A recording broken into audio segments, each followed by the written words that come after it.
On the streets of Mayfair, leaders of the Islamic Human Rights Commission and the Campaign to Free Sheikh Nimr led protesters in denouncing the persecution of those locked up for opposing the oppressive policies of the Saudi monarchy. According to an IHRC report, there are now over 30,000 political prisoners in Saudi Arabia, most of whom are peaceful political reformists. I think we need to keep lobbying our MPs. As a campaign, we've also issued an EDM, early day motion, which has had over 20 MPs sign it already. And I just think we need to just keep applying the pressure. I recently myself went to the United Nations in Geneva in November, and I issued an oral statement at the United Nations Minority Conference. So our campaign is moving forward and we're getting the message higher and higher up the ladder.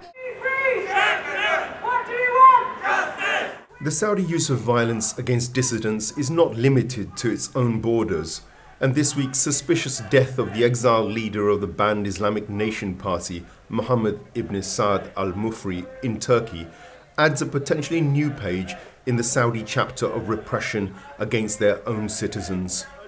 Only 2 days ago, they allegedly killed one of the opposition leaders who started the first political party in Saudi Arabia. He's been allegedly killed in Turkey, and there is an investigation to see indeed he was poisoned or not. But reality is that they are behaving very badly. And they're committing not only atrocities against their own people, they're committing atrocities everywhere else. The regime's oppression of voices for democracy has even targeted the daughters of King Abdullah, who still live under house arrest after speaking out against their father's regime.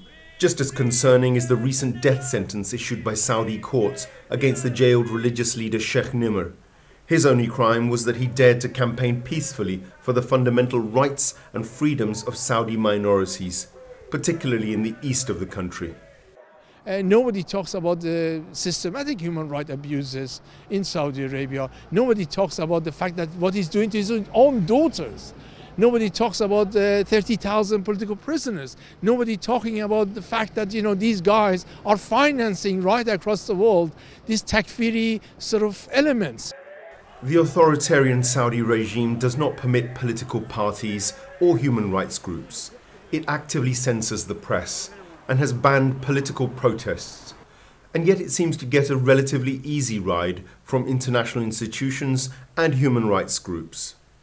What we're seeing here is a degree of sophistication that's beginning to emerge within the campaign against Saudi Arabia's persistent human rights violations.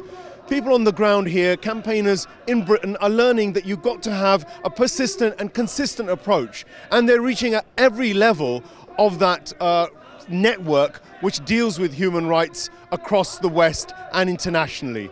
Mohsin Abbas, Al-Ittijah TV, London.